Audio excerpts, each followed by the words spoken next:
మీ మోకాల నొప్పులకు ఎటువంటి సర్జరీ లేకుండా ఎపియాన్ పెయిన్ క్లినిక్ అందిస్తున్న అత్యాధునిక చికిత్స.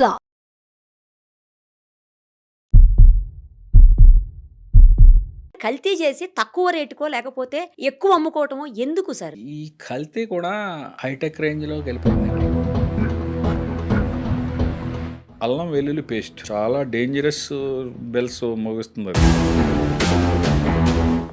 ఆయిల్‌లో ఉన్నంత కనపడని కల్తీ ఇంకెక్కడా లేదండి. ఆకుకూరలు కూడా కల్తీ ఉంటదని ఎక్కువ శాతం పబ్లిక్‌కి తెలీదు. సార్ ఇప్పుడు ఈ కందిపప్పు, పెసరపప్పు కూడా చేస్తారు. కందిపప్పు, ఎట్లా చేస్తారు? పెసరపప్పు ఇప్పుడు జరిగే కల్తీ ఎలా అంటే ఎక్కువగా పాలిష్ చేసి దానికి ఒక కలర్ కొంచెం జగదగ మెరిసేలాగా నెయ్యిని కల్తీ చేస్తారు. అవి ఎట్లా చేస్తారు? అది అసలు ఆవు నెయ్యి అనేది 1 గ్రాము కూడా లేదు అందులో. అరే ఇంకా జరుగుతున్నదేమో అని అనుమానం. 600 700 కంటే తక్కువ ఇవ్వలేరు ఆవు నెయ్యి. మనం 100 రూపాయలకి 200కి ఇస్తున్నారంటే ఆలోచించాలి. ఇంటెస్టైనల్ డిసీజెస్ అన్ని కూడా కల్తీ ఆహారం వల్ల వస్తున్నాయండి. కల్తీ కల్తీ కల్తీ, ఏది చూసినా ఎక్కడ చూసినా కల్తీనే. మనం తినే ఆహార పదార్థాలు ప్రతిరోజు అన్ని రకాలుగా కల్తీ చేస్తూనే ఉన్నారు. చివరకు చిన్న పిల్లలు తాగే పాలను కూడా వదిలిపెట్టడం లేదు. పోనీ ఫ్రూట్స్ తిందామంటే వాటికి ఇంజెక్షన్స్ చేసి లేదా రకరకాలైనటువంటి పదార్థాలను కార్బన్ డైఆక్సైడ్, కార్బన్ మోనాక్సైడ్ ఏంటేంటో అసలు ఆ పేర్లు కూడా విచిత్రంగా ఉన్నాయి. అలాంటి వాటన్నిటిని పెట్టి వాటిని కూడా కల్తీ చేస్తున్నారు. పోనీ చికెన్ తిందామంటే చికెన్ కూడా కల్తీ చేస్తున్నారు, వాటికి ఇంజెక్షన్స్ వేస్తున్నారు. ఇలా రకరకాలుగా ఎన్ని రకాలుగా కల్తీ చేయొచ్చో అసలు ఎవరి ఊహకు అందనన్ని కల్తీలు జరుగుతున్నాయి. దాదాపు ఫుడ్ ఇండస్ట్రీలో అసిస్టెంట్ ఫుడ్ కంట్రోలర్ గా, ఫుడ్ సేఫ్టీ ఆఫీసర్ గా 2 తెలుగు రాష్ట్రాల్లోనూ 36 ఏళ్ల పాటు అనుభవం ఉన్నటువంటి రాజుగారు ప్రస్తుతం మనతో పాటు ఉన్నారు. ఒక్కసారి ఆయనతో మాట్లాడదాం. అసలు కల్తీని ఎలా గుర్తించొచ్చు, వేటిని ఎలా కల్తీ చేస్తారు మనకు అర్థమయ్యే రీతిలో. ఎందుకంటే జిహెచ్ఎంసీ పరిధిలోనే ఆయన 26 ఏళ్ల పాటు ఫుడ్ సేఫ్టీ ఆఫీసర్ గా, ఫుడ్ కంట్రోలర్ గా వర్క్ చేసినటువంటి ఎక్స్పీరియన్స్ ఉంది కాబట్టి ఆయనకి తెలియనిదంటూ ఏదీ లేదు. సో ఆయన అడిగి మనం మరిన్ని వివరాలు తెలుసుకుందాం.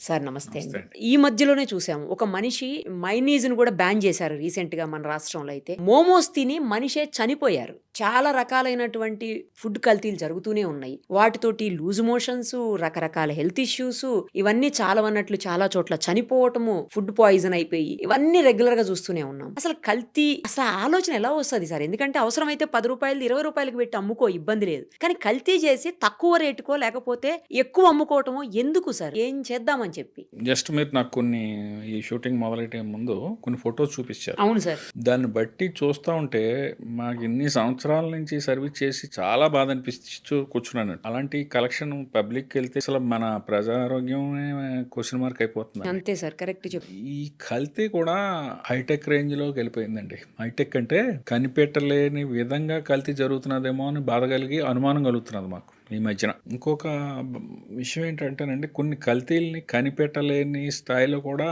జరిగిపోతున్నాయి. ఈ చట్టాలు తయారు చేసేటప్పుడు స్టాండర్డ్స్ లో కూడా ఇటువంటి కల్తీ జరుగుతుందనే భావన ఉండకపోవచ్చు. లేదండి. ప్రతిదానికి కొంత స్టాండర్డ్ ఉంటది. ఆ స్టాండర్డ్ ప్రకారమే చూస్తారు తప్ప మనకి స్టేట్ ల్యాబొరేటరీ తెలుగు రాష్ట్రాల్లో ప్రస్తుతానికి ఒక ల్యాబొరేటరీ ఉంది. ఒకటే ఉందా సార్? ఒకటే ఉంది. ఇప్పుడు గౌరవ మంత్రి గారు, మన తెలంగాణ మంత్రి గారు అనౌన్స్ చేశారు, ఇంకో 3 ల్యాబొరేటరీలు త్వరలో వస్తాయి. తెలంగాణకు 3 ల్యాబొరేటరీలు వస్తాయి. ఏపీలో కూడా చాలా హైటెక్ ల్యాబొరేటరీ తయారు చేస్తున్నారు, ఇంక్లూడింగ్ వైజాగ్. వాళ్ళు కూడా రీజనల్ ల్యాబొరేటరీలు ప్లాన్ చేశారు. ఆల్రెడీ బడ్జెట్ శాంక్షన్ అయింది between AP government and food authority of ఇండియాకి. MOU కూడా అయిపోయింది, వర్క్ కూడా జరుగుతున్నది. ఇవన్నీ జరిగితే కొంచెం వస్తుంది. కానీ ఇప్పుడు వచ్చి ఈ ట్రెండ్, ఈ కల్తీలు ఇవన్నీ కూడా మాకు ఒక expert committee, advisory committee, technical committees ఉంటాయండి ఇండియాలో. ఓకే. నిన్నటి రోజుని CAC అని ఉంటుంది. ప్రతి నెల 2 నెలలకు ఒకసారి సెంట్రల్ అడ్వైజరీ కమిటీ. అది నిన్ననే మన తెలంగాణ నుంచి వెళ్ళారు డైరెక్టర్ గారు, వేరే వారు. అలాంటి వాటికి దృష్టికి తీసుకెళ్తామండి. కొన్ని కొత్త వాటికి తీసుకెళ్లి అయితే చట్టంలోనూ ల్యాబ్ స్టాండర్డ్స్ లోనూ కూడా మార్పు తెస్తేనే బాగుంటుందని నా ఉద్దేశం. కానీ ఉన్న ఆఫీసర్స్ ఎంతమంది, కల్తీలు ఎన్ని చోట్ల అవుతున్నాయి, ఎన్ని రకాలుగా అవుతున్నాయి, ఎట్లా కంట్రోల్ చేయగలరు ఆఫీసర్స్? ఇది ఒక 20 ఏళ్ల క్రితం హైదరాబాద్ లోని రాష్ట్రంలోని తెలుగు రాష్ట్రాల్లోని ఉన్న స్టాఫ్ 20 సంవత్సరాలు 15 సంవత్సరాలు 10 సంవత్సరాల క్రితం కంటే ఇప్పుడు స్టాఫ్ చాలా ఎక్కువ ఉన్నారు. కానీ ఆ ఎస్టిమేషన్ కూడా దాటిపోయిందండి ఎస్టాబ్లిష్మెంట్స్. అదే కదా సార్. ఒక అనాథరైజ్ సర్వే ప్రకారం ఒక ఇన్స్పెక్టర్, మీడియాలో చూసే ఉంటారు, పబ్లిక్ కూడా చూసుంటారు, మీరు చూసుంటారు, ఒక ఇన్స్పెక్టర్ కి 4,000 ఎస్టాబ్లిష్మెంట్ వస్తున్నాయి. అమ్మ బాబోయ్, 4,000 షాప్స్ నో లేకపోతే 4,000 రకాల హోటల్స్ నో సందర్శించి వాటిని విజిట్ చేసి లేకపోతే రైడ్ చేసి ఇన్స్పెక్ట్ చేసి ఆయన ఎప్పుడు చెయ్యాలంటే చేయాలి వారికి అదే కదా ఎలా సార్. అంటే ప్రాక్టికల్ ఇబ్బందులు ఉన్నాయి. దాన్ని అధిగమించడం కోసం తెలంగాణ గవర్నమెంట్ అయితే ప్రస్తుత ఆరోగ్య మంత్రి గారు దామోదర్ రాజనరసింహ గారు, నేను కూడా చాలాసార్లు మీటింగ్ వెళ్ళాను. ఓకే. మొన్న 5వ తారీఖుని 6వ తారీఖున మీటింగ్ అయింది. దానికి కూడా సంబంధిత స్టాఫ్ని ఇద్దామని ఆ ముఖ్యమంత్రి గారు కూడా అన్నట్టు తెలుస్తుంది. అది ఆంధ్రేజ్లో అనాథరేజ్లో తెలియదు. ఇన్ని హోటల్స్ పెరిగిపోయినాయి కాబట్టి సబ్ స్టాఫ్ని ఇద్దామని ముందు ఇన్స్పెక్టర్ స్థాయి కంటే. ఇంకొక ముఖ్యమైన విషయం ఏంటంటే ఈ రోజు 7-8 తారీఖుల్లో కూడా ఇంకో 24 ఫుడ్ ఇన్స్పెక్టర్స్ సర్టిఫికేట్ వెరిఫికేషన్ అవుతుందండి తెలంగాణకి. ఓకే. ఏపీలో కూడా మొన్న రీసెంట్ గా ఒక 30 మందిని వేశారు. అంతకుముందు ఒక అంతకంటే ఎక్కువ మంది వచ్చారు. ఇప్పుడు ఉన్న స్టాఫ్ గత 20 ఏళ్ల క్రితం ప్లాన్ చేయబడింది. ఇది ప్రసాదరావు గారి కమిటీ అని వారు ప్లాన్ చేసి ఇచ్చింది. చాలా అడ్వాన్స్డ్ తో ప్లాన్ చేశారు. కానీ దాన్ని మించిపోయి 10 రెట్లు 20 రెట్లు 50 రెట్లు కూడా అయిపోయినాయి ఈటింగ్ ఎస్టాబ్లిష్మెంట్స్. ముఖ్యంగా హైదరాబాద్ మహానగరం జిహెచ్ఎంసీ పరిధిలో ఏంటంటే అంత చిక్కకుండా వెళ్ళిపోతున్నాయి. ఇప్పుడు కూడా రోజువారీ డేటా చూస్తాం కదండి, లైసెన్స్ అప్లై చేసేటోళ్ళు కానీ ఇంకోటి కానీ చూస్తే ఎక్కడికో వెళ్ళిపోతుంది. ఇక వచ్చి కల్తీని నివారించడం కోసం ఏంటంటే ముఖ్యంగా గవర్నమెంట్ చేపట్టే చర్యలు చెప్తున్నాను. ల్యాబ్స్ చేస్తున్నారు, మొబైల్ ల్యాబ్స్ కూడా పెట్టారు. మనకి పాల గురించి మాట్లాడారు కదా. అవును సార్, చిన్న పిల్లలు తాగే పాలు మనం పొద్దున్న లేస్తే పాలు గురించి అసలు అవి లేకుండా రోజు గడవదు. కాఫీయో పాలు పాలో లేకుండా పెరుగో గడవదు, మజ్జిగో, టీ పౌడర్ లేకుండా కాదు గడవదు, సార్. పప్పులు లేకుండా గడవదు, కారం లేకుండా అన్నీ అసలు. గడవదు, ఆయిల్ లేకుండా అసలు ఆయిల్ గడవదు. లేకుండా గడవదు. అన్ని చేస్తూనే ఉన్నారు కదా సార్ కల్తీ. అన్ని అడల్ట్రేషన్. చాలా వరకు నేను ఏకీపిస్తాను మీతో. అడల్ట్రేషన్ అయితే చాలా రీతిల్లో ఘోరంగా అది ఎక్కడికక్కడ మరి తప్పుడు మనుషులు కొందరు అంతే, అందరూ correct అందరూ సార్. తప్పు అందరూ అనగానే. పట్టలేం కానండి. 90% తప్పు చేయడానికి ఇష్టపడరు. కానీ వారు కూడా వాళ్ళే పండించి వాళ్ళే తయారు చేసి వాళ్ళే ప్రాసెస్ చేసి వాళ్ళే అమ్మేటోళ్ళు ఉండరు కాదు కదా. కదా. వేరియస్ స్టేజెస్ లో Correct. మనకి కన్జ్యూమర్ కి వచ్చేటప్పటికి చాలా స్టెప్స్ దాటి వస్తుంది. ఎక్కడో తప్పు జరుగుతూ ఉన్నది. ప్లస్ మనకి మన ఇండియన్ పాపులేషన్ అసాధారణంగా పెరిగి ఉన్నది. మనకు ఉన్నదానికి పొలంలో పెస్టిసైడ్స్ వాడాలి, కొన్ని మందులు వాడాలి, ప్రొడక్షన్ రావాలంటే అక్కడే మొదలైపోతుంది సార్ అక్కడ అడల్ట్రేషన్ అసలు. మొదలవుతుంది. అంచేత కొన్ని జాగ్రత్తలు తీసుకోవాలండి. ముఖ్యంగా చెప్పాలంటే పొద్దున్న లేస్తే మన కూరగాయలు పళ్ళు లేకుండా ఉండం. పళ్ళుకి కార్బైడ్ వేస్తున్నారు. అది మార్కెట్ నుంచి తీసుకున్న తర్వాత మనం మానమన్నా మాని స్టేజ్ లో లేరండి పబ్లిక్. మామిడి పండు రంగు ఉంటే గానీ కొనరు, అరటిపండు రంగు ఉంటే గానీ కొనం. నిజంగా ఆర్గానిక్ మామిడి పండు గానీ అరటిపండు గానీ కలర్ వేరే ఉంటది. అవును సార్, అవి కరెక్ట్. కొంచెం ఈ మన బ్రెయిన్ నాసి రకంగా ఉంటాయి.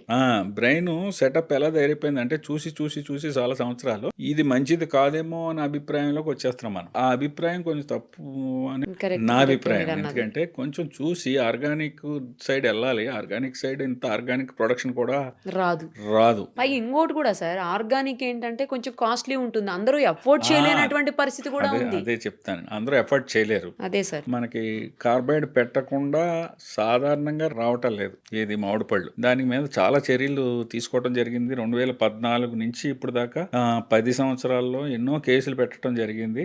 మీరు కేసులు పెడుతూనే ఉంటారు, వాళ్ళు చేస్తూనే ఉంటారు సార్. కానీ తగ్గిందండి. మామిడి పళ్ళు వరకు కార్బైడ్ జస్ట్ ఏపీ గవర్నమెంట్ రాకముందు తెలంగాణ గవర్నమెంట్ ఏపీ గవర్నమెంట్ విడిపోయిన తర్వాత చీఫ్ జస్టిస్ గారు ఉండేటవారు. ఆయన ప్రత్యేకంగా దాని మీద తీసుకుని ప్రతి వారం దాని మీద రివ్యూ చేసేటోడు. ప్రముఖమైన పేపర్లో పండు ఆరోగ్యానికి పుండు అనే ఒక వార్త వచ్చింది.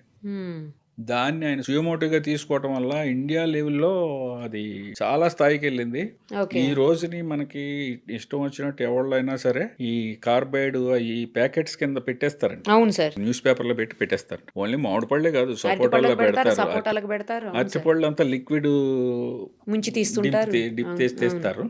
సపోటాల్లో పెడతారు, బత్తాయిలో పెడతారు, పపాయాలో కూడా పెడతారు. అబ్బో ప్రతి పప్పాయిలో కూడా అంటే ఒక ట్రే ఉందనుకోండి రంగు కోసం అండి. ఎలాగా దానికి ఒక అధికార యంత్రాంగం ఉంది. దాని మీద చర్యలు కంటిన్యూ జరుగుతున్నాయి. ఇంకా డెవలప్ చేయవలసిన అధికార యంత్రాంగం ఇంకా డెవలప్ చేసి దాన్ని కరెక్ట్ చేయాలి, దాన్ని తగ్గించి ఏర్పాటు చేయాలి.